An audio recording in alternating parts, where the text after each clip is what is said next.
10 romantic fantasy movies with happy endings. More often than not, fantasy movies include an element of romance in their stories, as these two genres easily go hand in hand. Since the aspects of fantasy that make it otherworldly, like magic and mystery, are used to reflect real-life struggles and topics, it's natural that love and relationships are touched upon as well. However, this doesn't mean that every movie ends happily for its central couple, as fantasy is just as filled with violence and tragedy as it is magic and goodness. This makes it even more exciting when the lovers do get a happily ever after. The best fantasy romance movies ever made are notable for their stories and visuals, but are often elevated to classic status thanks to the performances. For audiences to get invested in the romance angle of a narrative, the love interests must have a dynamic and believable chemistry. In the films where the lead couple gets to win the day and ride off into the sunset together, the actors are clearly having fun together and have the kind of spark that can't be manufactured. The Princess Bride is an iconic movie that blends fantasy and romance, and as time has passed, the film has only continued to demonstrate that it will never lose its status as a classic. The central romance between Buttercup and Wesley is written to be as epic and sweeping as possible, tearing them apart only to bring them back together with dramatic intensity. Robin Wright and Cary Elwes's chemistry helps make the audience care about their relationship, but it's the script that makes it so touching. However, romantic love is far from the only type of love demonstrated in The Princess Bride, as much of the story hinges on a grandfather's affection for his grandson in the frame narrative. Additionally, friendship plays a huge role in the film, as Wesley relies on the help of Inigo and Fezzik to reunite him with Buttercup and save the day. Though it's clear throughout The Princess Bride that love will conquer all, this doesn't make the ride to get there any less enjoyable. Beauty and the Beast is one of the best movies of the Disney Renaissance, a period from 1989 to 1999, when the studio was releasing some of its most enduring hits. Based on the French fairy tale of the same name, Beauty and the Beast is a tale of finding love in unlikely places and seeing beyond someone's physical appearance to see into their soul. Though Belle is uncertain about the Beast's true nature, as he's afraid to let anyone in, they slowly warm to each other throughout the story. Of course, Beauty and the Beast updates some of the more mature and old-fashioned aspects of the fairy tale, as the studio does with most princess movies. However, the heart and central messages remain the same, as not only do Belle and the Beast find love and solace in each other, but they also stand up for their love in the face of prejudice. While many Disney movies have love stories, Beauty and the Beast is one of the most unabashedly romantic. Before Charlie Cox and Claire Danes were known for their action-packed TV shows Daredevil and Homeland, they played love interests in the fantastical romance Stardust. Based on the novel of the same name, Stardust transports the protagonist, Tristan, and the audience to the world beyond the wall, where magic is real, princes fight to the death for the throne, and fallen stars turn into human women. Yvain is one of these fallen stars, and when she and Tristan find each other, all she wants to do is go back to the sky. While their relationship might start out in rocky territory, they learn and grow together, allowing the viewer to root for them with no reservations.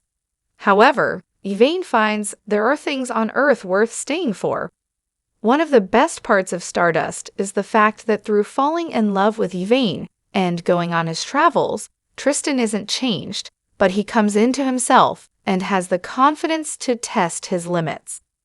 While their relationship might start out in rocky territory, they learn and grow together, allowing the viewer to root for them with no reservations.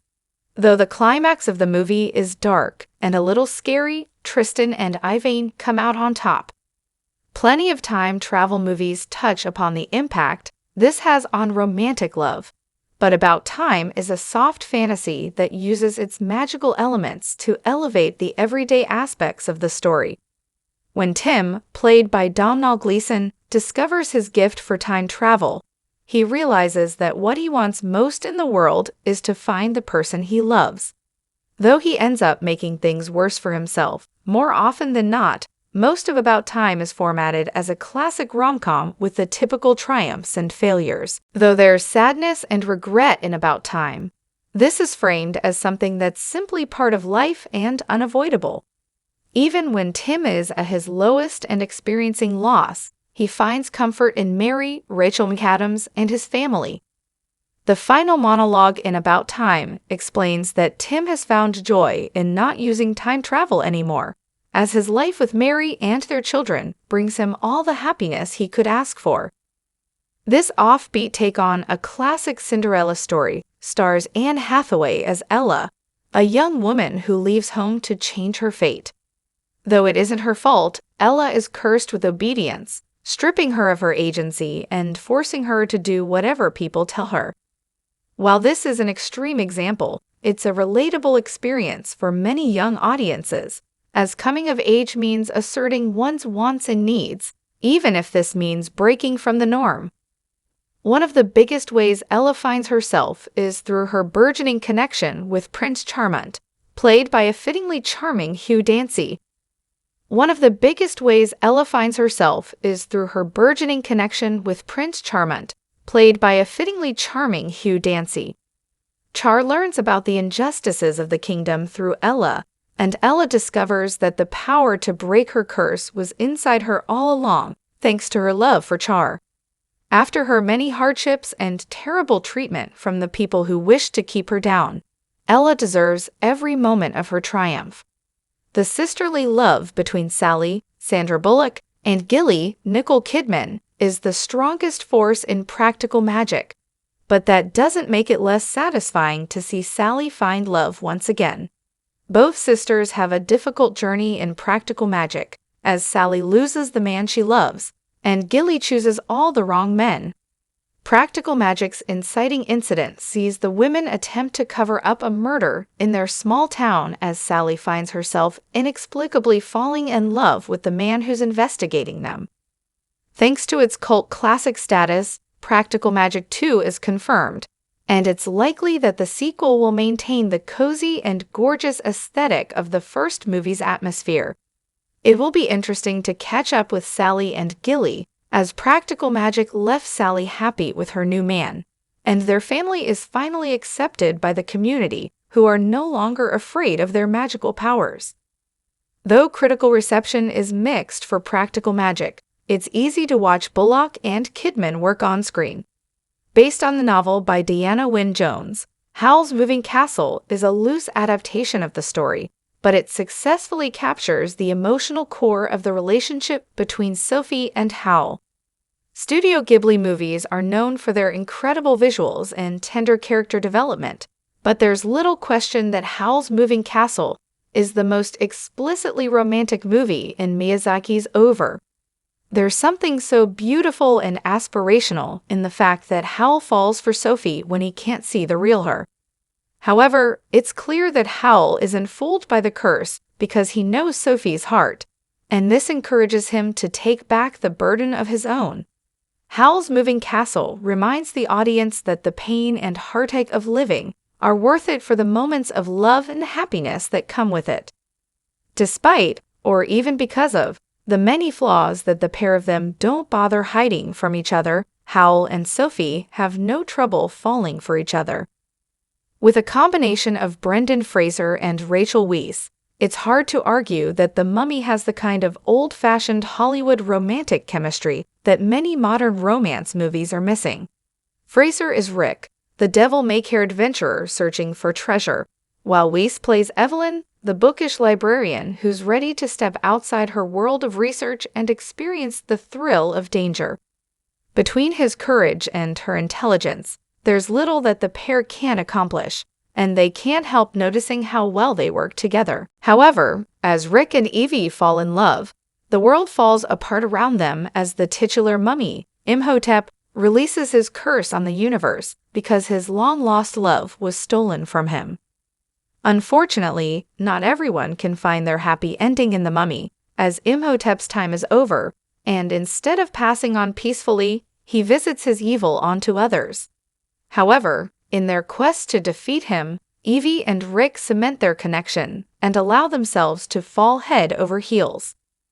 A tragic curse tears apart young lovers in Ladyhawke, the slightly campy but very memorable fantasy romance movie from the 1980s.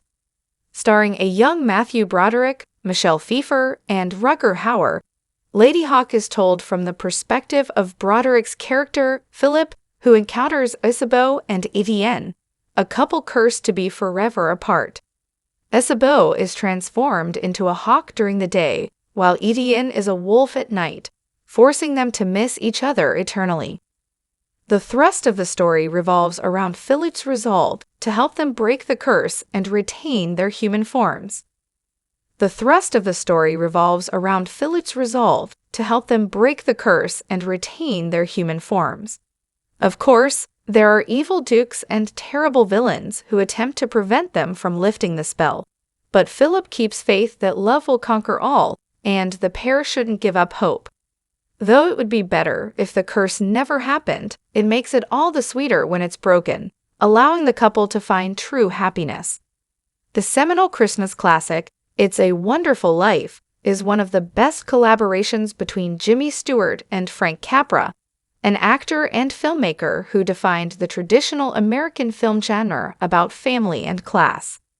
Though it ends happily, It's a Wonderful Life is surprisingly dark, with Stewart's character George facing tremendous setbacks and failing to accomplish the great dreams he had for himself as a young man. These feelings of failure all change when George sees what the world would be like without him.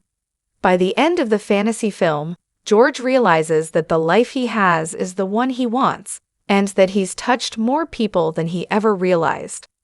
Mary, played by Donna Reed, George's wife, is the stalwart companion of his life, standing by him and supporting him even in the darkest of times. Though he never stops loving her, George sees what a gift their life together is and understands that falling in love is an adventure in and of itself.